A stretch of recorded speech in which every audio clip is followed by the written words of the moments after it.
नमस्कार मु सत्यनारायण बेहेरा आपण मानकु SN Behera Odia YouTube channel को स्वागत करुच्ची।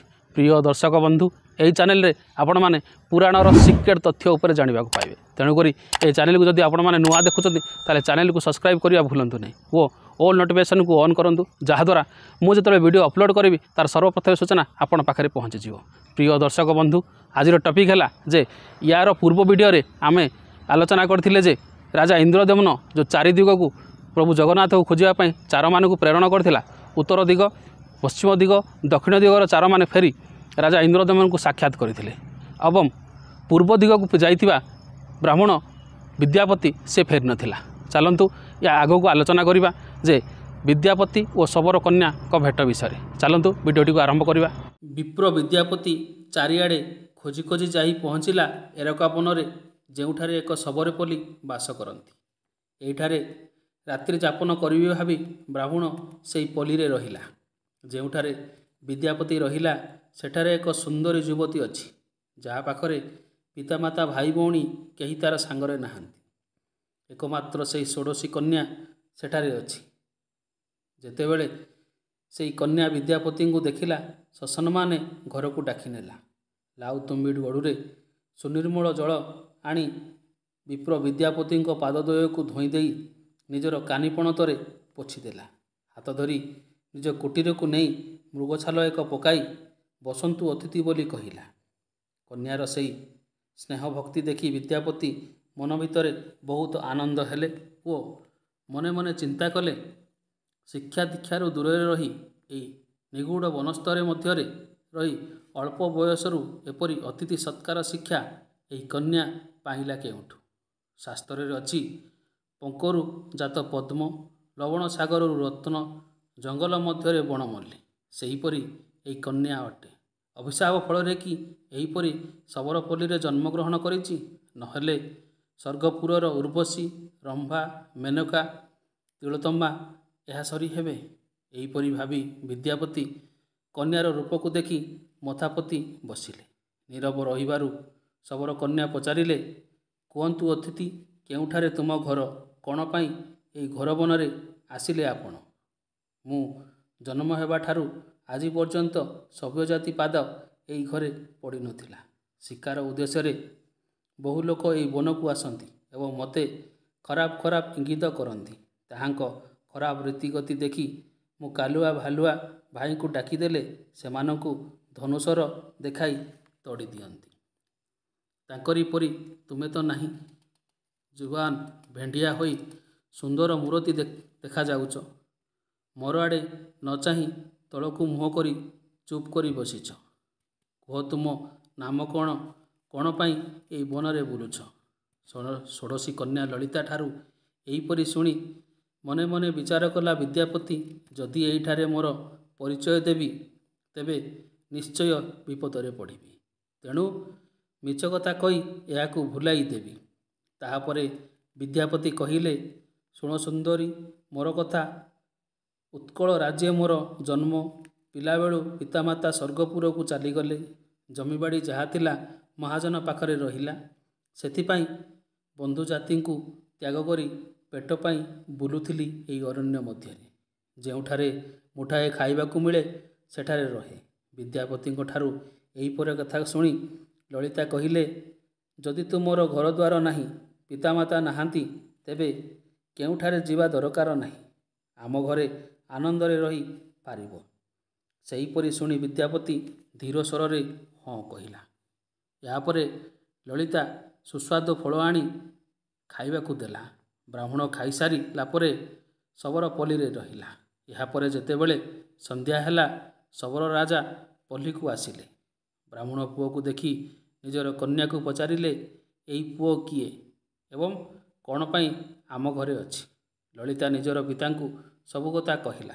शबर सबु कथा शुणी मनरे आनंद होई मो कन्या को एहास विवाह करिबी बोली भाविला एवं कन्या ललिता को कहिला अतिथिंकर खबर जत्न बुझिबू जेपरि से संतोष होइबे।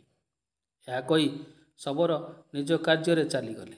यापरे विप्र विद्यापति ललिता को चाही कहिले शुणग सुंदरी ମୋର ଏ କଥା ଯାହା ପଚାରିବି ତାହା ସତ୍ୟ କଥା କହିବ।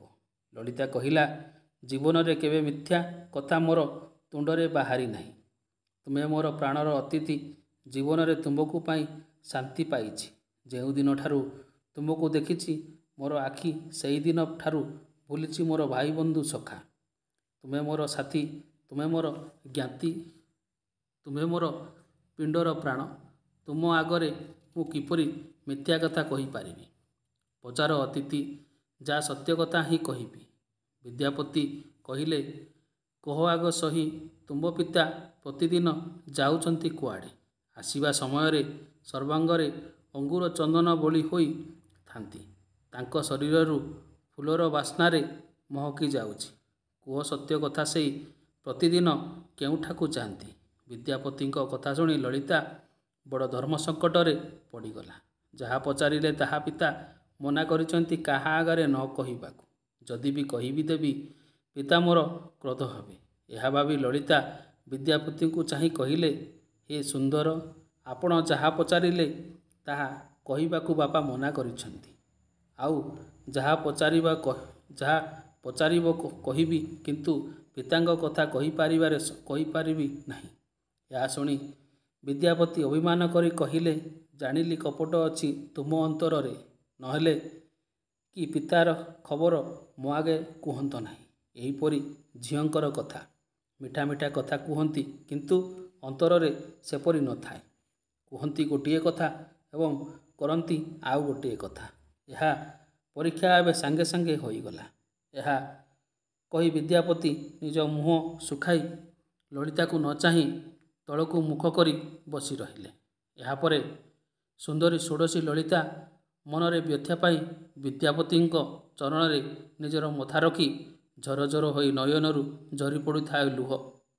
ନିଜ ଜୀବନଠାରୁ ଅଧିକ ଭଲ ପାଉଥିବା ମଣିଷର ଯଦି କୌଣସି ଅସୁବିଧା ହୁଏ, ତେବେ ହୃଦୟକି ସମ୍ଭାଳି ପାରେ। ବିଦ୍ୟାପତିଙ୍କ ପାଦ ତଳେ ମଥା ରଖି ଲଳିତା କହିଲା, ମୋର ଅପରାଧ କ୍ଷମା କର ପ୍ରାଣଧନ। ସ୍ୱଭାବରେ ବାଳିକା ମୋର ବୁଦ୍ଧିମୂର୍ତ୍ତି ନାହିଁ। ପୁଣି ନିଜ କୂଳରେ ଜନ୍ମ ହୋଇଛି। ଏକଥା ଆଗରୁ ଯଦି ନଥିଲେ ବାରଣ କହିଥାନ୍ତି ନିଶ୍ଚୟ ତୁମ ଆଗରେ। ପିତା ବାର ବାର ମନା କରିଛନ୍ତି ମୋତେ କହିବାକୁ ନାହିଁ ଏକଥା କେବେ କାହା ଆଗରେ। ଏ ସୁନ୍ଦର, କେମିତି ଏ କଥା ତୁମ ଆଗରେ କହିବି? କହିଲେ ପିତା ମୋର ମୁଣ୍ଡ ରଖିବେ ନାହିଁ। ସେଥିପାଇଁ ବାରଣ କରୁଅଛି ମୁହିଁ। ସେ କଥା ଶୁଣିଲେ ଲାଭ କିଛି ନାହିଁ। ଯେମିତି ଜ୍ଞାତି ବାନ୍ଧବ ଅଛନ୍ତି, ଆମର କେହି ବି ଏଇ କଥା ଜାଣି ନାହାନ୍ତି। ଆମ୍ଭେ ପିତା ପୁତ୍ରୀ ଦୁଇଜଣ ଭିତରେ ହିଁ ସୀମିତ। ଯେବେ ସେଇ କଥା ତୁମ ଆଗରେ କହିଦେବି, ତେବେ ପିତା ମୋର ପ୍ରାଣ ରଖିବେ ନାହିଁ। ବିଶ୍ୱାସଘାତିନୀ ବୋଲି ଗଳା ଧକ୍କା ଦେଇ ବାହାର କରିଦେବେ। ଏପରି କହି ଲଳିତା କାନ୍ଦିବାକୁ ଲାଗିଲା। ଏହାପରେ ବିଦ୍ୟାପତିଙ୍କ ମନରେ ହେଲା ଗୁରୁଚିନ୍ତା। ଭାବିଲେ, ଶବରମାନେ ବିଷ୍ଣୁଙ୍କର ଅତି ପ୍ରିୟ ଭକ୍ତ ବୋଲି ଶାସ୍ତ୍ରରେ ବର୍ଣ୍ଣନା ଅଛି। ତେଣୁ ମନ ମଧ୍ୟରେ ମୋର ସନ୍ଦେହ ହେଉଛି ବୋଧେ ଏଠାରେ ଗୁପ୍ତ ରହସ୍ୟ ରହିଛି। ଶବର ଅଙ୍ଗ ଗନ୍ଧରୁ ବାରି ହେଉଛି ଯେ ପ୍ରଭୁ ବିଷ୍ଣୁଙ୍କ ପୂଜାରେ ଯାହା ବ୍ୟବହାର ହୁଏ, ଚନ୍ଦନ କସ୍ତୁରୀ ଗୋରୁଚନା ସୁବାସ ତାହା। ତେଣୁ ପ୍ରଭୁ ବିଷ୍ଣୁ ଗୁପ୍ତରେ ଏଠାରେ ଅଛନ୍ତି ବୋଧେ। ଏଇ ଲଳିତାଠାରୁ ନିଶ୍ଚୟ ତାର ଖବର ପାଇବି। ତେଣୁ ଲଳିତାକୁ ପ୍ରଥମେ ନିଜ ଆୟତ୍ତରେ ରଖିବି।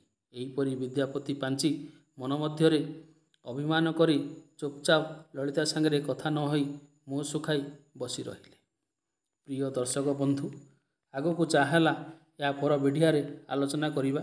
ସେଥିପାଇଁ ଆପଣ ଯଦି ଏହି ଚ୍ୟାନେଲକୁ ନୂଆ ଦେଖୁଛନ୍ତି, ତେବେ ସବସ୍କ୍ରାଇବ୍ ନିଶ୍ଚୟ କରନ୍ତୁ ଓ ଅଲ୍ ନୋଟିଫିକେସନକୁ ଅନ୍ କରନ୍ତୁ, ଯାହାଦ୍ୱାରା ମୁଁ ଯେତେବେଳେ ଭିଡ଼ିଓ ଅପଲୋଡ଼ କରିବି ତାର ସର୍ବପ୍ରଥମେ ସୂଚନା ଆପଣ ପାଖରେ ପହଞ୍ଚିଯିବ।